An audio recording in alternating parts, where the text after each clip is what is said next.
1800s, Thomas Jefferson was nearing a river that needed to be crossed with real care. And as he approached there, a stranger came there and asked if he could get a ride on horseback across the river with him. And the stranger came to him and didn't realize it was the president. However, Thomas Jefferson was glad to oblige him. He said, "Come on, get on, ride across with me."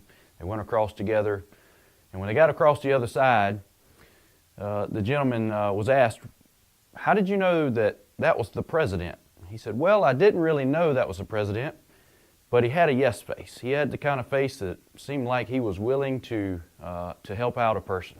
And so that's why I asked him and not the others, because they all had no faces." And I want to ask you a question today. Do you have a yes face or do you have a no face? I want to talk to you about that today. And sometimes I heard a fella say one time, too many Christians were baptized in lemon juice. I don't know how you feel about that, but maybe you've seen some Christians who also have a no face and a sour presence about them. I want to see how we can maybe change that. Maybe we can show that we are happy, genuine, real people in a society where many times people need to have the joy of the Lord presented to them. And so, have you ever heard this saying by Groucho Marx? "I never forget a face, but in your case, I'll be glad to make an exception." I'm not sure if you are that person or not, but if you are, I want to share with you some things that you can maybe work on so that you could have a yes face and you could have a confidence about you. So look at these characteristics of a yes face. One, be positive. Have a positive outlook. Be trusting. Be confident. Be refreshing. Smile. Available. Be approachable. Be inviting.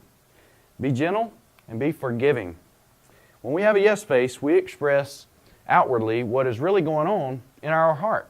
And as you know, the fruit of the Spirit in Galatians chapter 2 says, Galatians chapter 5, verse 22, but the Holy Spirit produces this kind of fruit in our lives: love, joy, peace, patience, kindness, goodness, faithfulness, gentleness, and self-control. So we would like to be that kind of person. We would like to have the confidence about our walk with Christ, that people will see the joy of the Lord in our hearts.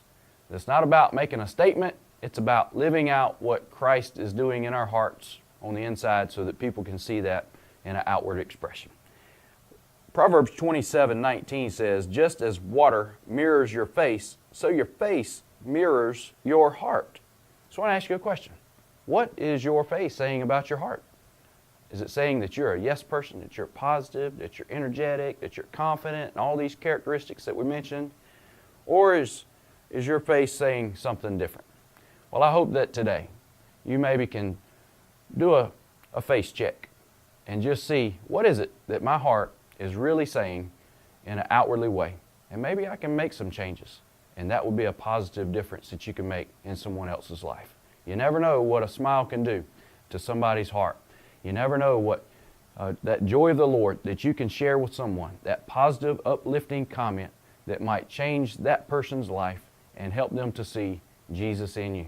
And I hope that you can do that. Thank you.